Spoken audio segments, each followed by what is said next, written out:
അങ്ങനെ ഒരു മാസത്തെ ഗ്യാപ്പിന് ശേഷം ഞാൻ തിരിച്ചു വന്നിരിക്കുകയാണ്. എങ്കിൽ അങ്ങനെ ഒരു സ്ഥിതിക്ക് ഒരു കിടുക്കൻ ഇൻട്രോ ആയിട്ട് വന്നേക്കാം. അയ്യയ്യോ അത് കയ്യൊന്നും പോയി. എന്നാ പിന്നെ ഹലോവിന് ഞാൻ മുഖത്തടിച്ചിട്ട് പെയിന്റ് ആയാലോ?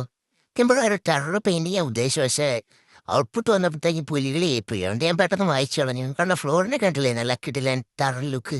ഇവൾക്കിത് സ്പെഷ്യലി നല്ലപോലെ മാറ്റമാണ്. അവരുടെ മുടിയും അല്ലോ അതുപോലെ ഫേസിന്റെ ഷേപ്പൊക്കെ നമ്മളൊക്കെ ഈ താടിയും മീശയും ഒക്കെ വെച്ചിട്ട് ജോക്കറിന്റെ ഇത് വേണമെന്ന് പറഞ്ഞു കഴിഞ്ഞാൽ എങ്ങനെ സെറ്റ് ആവാനാണ്. എന്തൊക്കെയായാലും ഞങ്ങൾ ഷിഫ്റ്റ് തുടങ്ങി പകുതി എത്തിക്കും അച്ചു അവൻ ഷിഫ്റ്റ് ഫിനിഷ് ചെയ്തിട്ട് ഡ്രസ്സൊക്കെ ചേഞ്ച് ചെയ്ത് ബൈ പറയാൻ വന്നിട്ടുണ്ട്. അപ്പോൾ ഏതൊക്കെയായാലും കഴിഞ്ഞ കുറച്ച് ദിവസമായിട്ട് ഞാൻ വീഡിയോ ഇടുന്നില്ലായിരുന്നു. ബിക്കോസ് നല്ല തിരക്കേറിയ ഒരു മാസമായിരുന്നു. Double shift late night finishing. എന്നോട് ഈ കൺസിസ്റ്റൻ്റ് ആയിട്ട് വീഡിയോ ഇടാനോ അല്ലെങ്കിൽ എഡിറ്റ് ചെയ്യാനോ ഒന്നും ടൈം കിട്ടിയില്ല. നമ്മൾ പിന്നെ ലൈഫിൽ എപ്പോഴും ഫോളോ അപ്പ് ചെയ്യേണ്ട ഒരു മെയിനായിട്ടുള്ളൊരു കാര്യമാണ് ഡിസിപ്ലിൻ ആൻഡ് കൺസിസ്റ്റൻസി. അത് ഇനിയും ഒരുപാട് ഞാൻ ഇമ്പ്രൂവ് ചെയ്യാനുണ്ട്. അപ്പോൾ ഏക്കെങ്കിലും ഇനി വീഡിയോക്ക് ഇടാൻ വേണ്ടി നോക്കാം.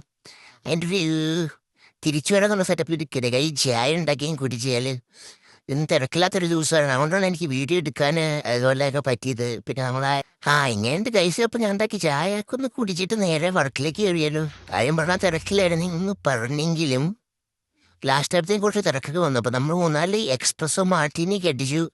രണ്ട് കൈ കൊണ്ട് പറത്തിടിക്കാൻ പറ്റില്ലാത്തത് ജോർദൻ വേണ്ട അവൻ്റെ കയ്യിലും കൊടുത്തൊരു ഷെയ്ക്കർ തറ പറഞ്ഞിട്ട് എക്സ്പ്രസ് മാർട്ടിനെ ഇടിച്ചു. അപ്പോൾ അതൊക്കെ കഴിഞ്ഞപ്പോഴത്തേ നമ്മൾ മെല്ലെ ലാസ്റ്റ് ഓർഡറൊക്കെ എടുത്തു. ഇന്ന് വലിയ തിരക്കില്ലാത്ത ദിവസമായതുകൊണ്ട് ബാർ ബാഗ് ഉണ്ടായില്ല.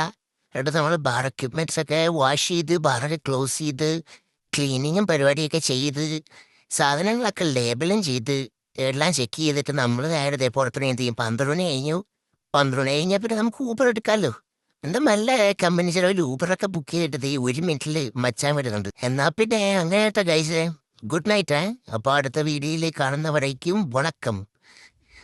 ഊബർ വരുന്നവരെ എന്നാൽ പിന്നെ നമുക്ക് നമ്മുടെ ജയചന്ദ്രൻ എന്നെ നിങ്ങളെ പൊടിമീശ മുളയ്ക്കുന്നൊരു പാട്ടാക്കി ഇട്ട് നമുക്ക് വൈപിടിച്ച് നിൽക്കാം. അപ്പോഴത്തേക്ക് അണ്ണം വരും.